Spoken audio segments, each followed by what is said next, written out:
नमस्कार, मैं हूं जयश्री नागदा और आप देख रहे हैं सीबीसी न्यूज वायर। नेताओं के बड़बोलेपन और भाषा की मर्यादा खोने का सिलसिला कुछ नया नहीं है। कई बार शब्दों का स्तर गिरते आया है। राजनीति में एक दूसरे पर कीचड़ उछालते हुए ये नेतागण ये भी भूल जाते हैं कि इससे इनका स्वयं का भी कोई महिमा मंडन नहीं हो रहा, बल्कि जनता के सामने इनका भी चरित्र और असली चेहरा आ रहा है। ऐसे नेता जो पूर्व मुख्यमंत्री रह चुके हैं, एक महिला मंत्री को किसी भी बेहुदा नाम से बुला सकते हैं, तो अन्य महिलाओं की इज्जत करेंगे, ये कैसे माना जाए? चुनावों के समय तो ये आरोप प्रत्यारोप के दौर में अपनी मर्यादा खो ही देते हैं। अपनी बयानबाजी के लिए सुर्खियों में बने रहना इन्हें अपनी शान लगता है, फिर चाहे वो कितना ही फूहड़ क्यों न लगे। दरअसल कमलनाथ ने रविवार को डबरा में एक चुनावी सभा के दौरान शिवराज कैबिनेट की मंत्री इमरती देवी को आइटम कहा था। नाथ के इस बयान पर मुख्यमंत्री शिवराज सिंह चौहान और भाजपा नेता ज्योतिरादित्य सिंधिया समेत कई नेताओं ने मौन धरना दिया। कमलनाथ के बयान पर विवाद बढ़ा तो उन्होंने सफाई दी कि आइटम अपमानजनक शब्द नहीं है, विधायक का नाम याद नहीं आ रहा था इसलिए ऐसा बोल दिया।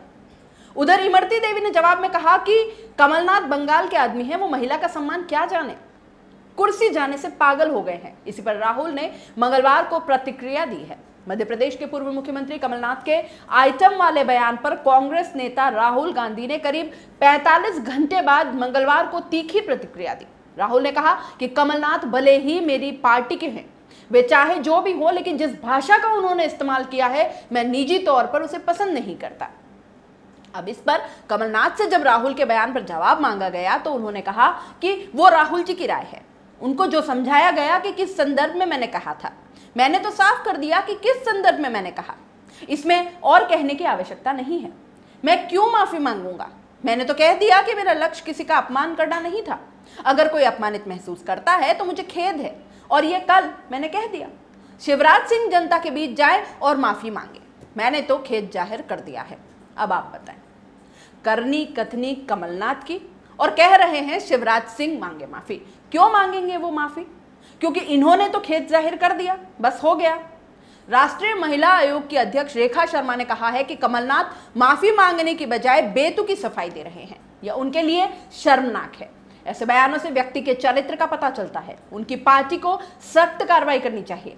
इस सब में चुनाव आयोग की चुप्पी भी सवालिया निशान लगा रही है।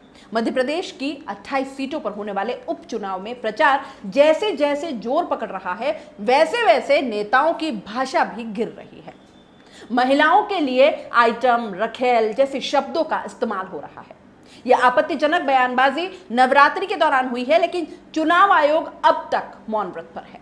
इन बयानों के बाद नेताओं पर कार्रवाई तो दूर, उन्हें कोई नोटिस तक नहीं भेजा गया।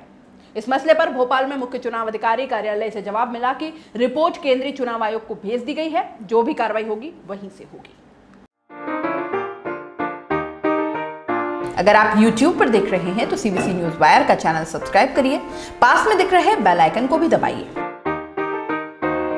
ताकि जब भी हम आपके लिए कोई खबर, कोई जानकारी लेकर आएं तो सबसे पहले आपके पास नोटिफिकेशन पहुंचे। अगर आप फेसबुक पर देख रहे हैं तो सीबीसी वायर का पेज लाइक करिए। अगर आप इंस्टाग्राम पर देख रहे हैं तो आप हमें फॉलो कर सकते हैं।